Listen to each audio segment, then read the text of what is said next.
आज Delhi high court का temperature काफी हाई था। कोर्टरूम के अंदर हीट क्लियरली फील हो रही थी क्योंकि एक सिटिंग जज जस्टिस स्वर्णकांत शर्मा और फॉर्मर सीएम अरविंद केजरीवाल के बीच ऐसी डायरेक्ट और ओपन टकरार देखने को मिली जो आमतौर पर पब्लिक डोमेन में इतनी रॉ फॉर्म में सामने नहीं आती है। सबको शौक तब लगा भी जब जस्टिस स्वर्णकांत शर्मा ने सीधे कह दिया कि मैं कोर्ट अपने हिसाब से चलाऊंगी, और उसके बाद जो हुआ उसने लीगल सर्कल्स के साथ साथ आम लोगों का भी अटेंशन ग्रैब कर लिया है।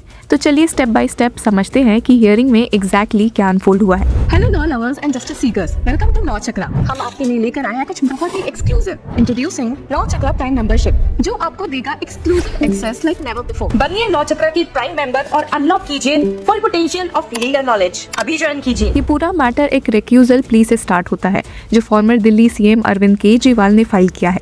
उनका कहना है कि जस्टिस स्वर्णकांत शर्मा इस केस को ना सुने क्योंकि उनके अकॉर्डिंग उनको फेयर हियरिंग मिलने को लेकर जेन्युइन एप्रीहेंशन है, और ये प्ली एक्चुअली उस रिवीजन पिटिशन के कंटेक्स्ट में आया है जो सीबीआई ने फाइल किया था ट्रायल कोर्ट के डिस्चार्ज ऑर्डर के अगेंस्ट, जहां केजरीवाल और दूसरे अक्यूज्ड को रिलीफ मिला था एक्साइज पॉलिसी केस में। अब पिछली हियरिंग में ही टोन सेट हो चुका था जब अरविंद केजरीवाल ने कहा कि वो अपनी रिक्यूजल एप्लीकेशन खुद आर्ग्यू करना चाहते हैं। नॉर्मली ऐसे हाई प्रोफाइल मैटर्स में सीनियर एडवोकेट्स अपीयर करते हैं, लेकिन यहाँ फॉर्मर सीएम ने खुद आर्ग्यू करने का डिसीजन लिया। इस पर एजी तुषार मेहता ने ऑब्जेक्शन भी उठाया था। कहा कि अगर वो पर्सनली आर्ग्यू करना चाहते हैं तो उन्हें अपने एडवोकेट्स को फॉर्मली डिस्चार्ज करना होगा। ये भी रिमार्क किया कि this forum is not for theatrics, जो एक स्ट्रॉन्ग स्टेटमेंट था और इनडायरेक्टली अरविंद केजरीवाल के अप्रोच पर क्वेश्चन रेज करता है। और अब आते हैं आज की हियरिंग पर। कोर्ट ने नोट किया कि अरविंद केजरीवाल ने कोई लॉयर इंगेज नहीं किया और उन्हें परमिशन दे दी गई कि वो खुद अपनी रिक्यूजल प्ली आर्ग्यू करे। अब जस्टिस स्वर्णकांत शर्मा ने यह भी इंडिकेट किया कि मैटर शायद आज ही कंक्लूड हो सकता है, जो हियरिंग को और इंटेंस बना देता है क्योंकि दोनों साइड्स को अपने पॉइंट्स शार्पली रखने थे। अब अरविंद केजरीवाल ने अपने सबमिशन शुरू करते हुए सबसे पहले एक रेस्पेक्टफुल टोन अडॉप्ट किया। कहा कि I have the highest regard for you and for the judiciary. Mister Mehta is appearing on the other side and I respect him as well. I look forward to his cooperation. और ये opening strategically important थी क्योंकि वो एक तरफ अपनी respect दिखा रहे थे और दूसरी तरफ अपनी एप्रीहेंशन को जस्टिफाई करने के लिए ग्राउंड प्रिपेयर कर रहे थे। और जिसके बाद जस्टिस स्वर्णकांत शर्मा ने तुरंत इंटरवेन करते हुए भी कहा, we will come straight to the issue of recusal. I have already gone through the file. अब इससे क्लियर था कि बेंच ऑलरेडी प्रिपेयर्ड है और डायरेक्टली कोर इशू पर जाना चाहती है। अब यहाँ पर अरविंद केजरीवाल ने अपने आर्ग्यूमेंट्स बिल्ड करते हुए ट्रायल कोर्ट के प्रोसीडिंग्स का रेफरेंस दिया। कहा कि ट्रायल कोर्ट ने 3 महीने तक डे टू डे हियरिंग की, एविडेंस एग्जामिन किए और उसके बाद उन्होंने डिस्चार्ज दिया था। ट्रायल कोर्ट ने यह भी ऑब्जर्व किया था कि पूरा केस प्री मेडिएटेड है और उन्हें फ्रेम किया जा रहा है। ये पॉइंट इंपॉर्टेंट है क्योंकि यहाँ से वो कॉन्ट्रास्ट क्रिएट करते हैं हाई कोर्ट के अप्रोच के साथ। फिर वो एक क्रूशियल एलिगेशन पर आते हैं। उन्होंने कहा कि जब मैटर पहली बार हाईकोर्ट में 9 मार्च को सुना गया तब सिर्फ सीबीआई प्रेजेंट थी, बाकी पार्टीज को नोटिस तक इशू नहीं हुआ था।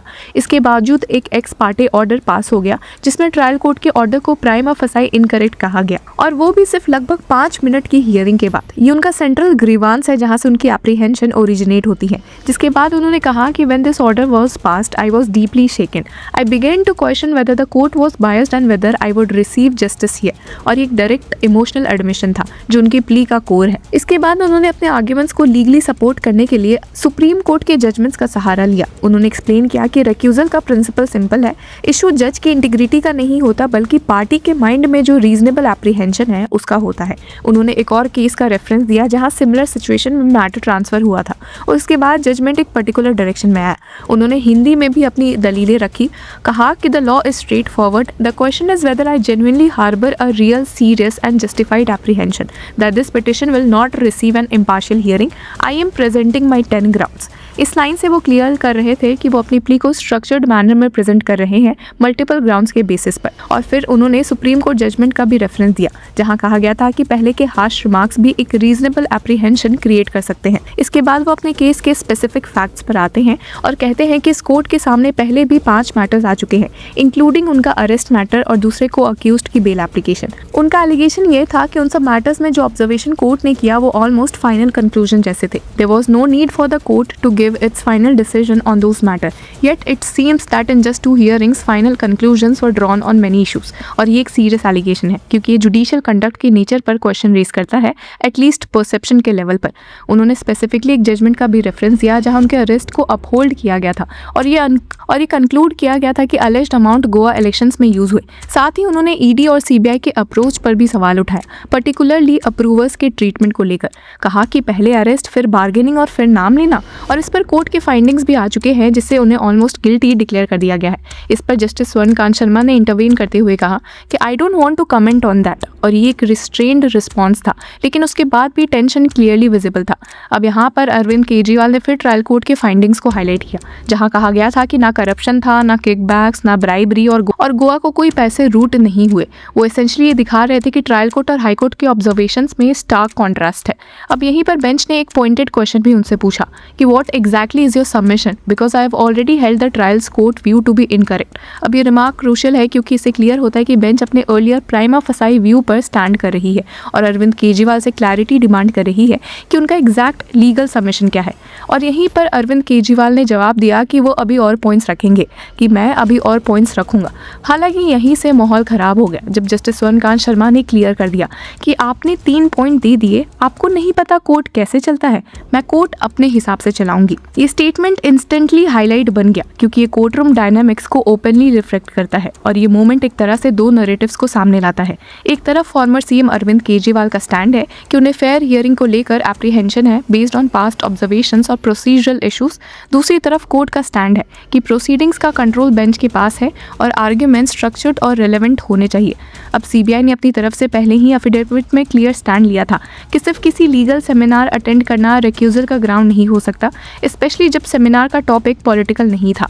उन्होंने एलिगेशन को अनस्क्रूपलस एंड स्वीपिंग बताया और ये भी कहा था कि ऐसे एस्पर्शंस कंटेम्पचुअस नेचर के हैं। तो ओवरऑल ये हियरिंग अभी भी कंटिन्यू रही है और ये हियरिंग सिर्फ एक लीगल आर्ग्यूमेंट तक लिमिटेड बिल्कुल नहीं थी, बल्कि ये एक हाई वोल्टेज कोर्टरूम एक्सचेंज बन गया जहां लीगल प्रिंसिपल्स, पर्सनल एप्रीहेंशन और कोर्टरूम अथॉरिटी तीनों एक साथ कोलाइड करते दिखे।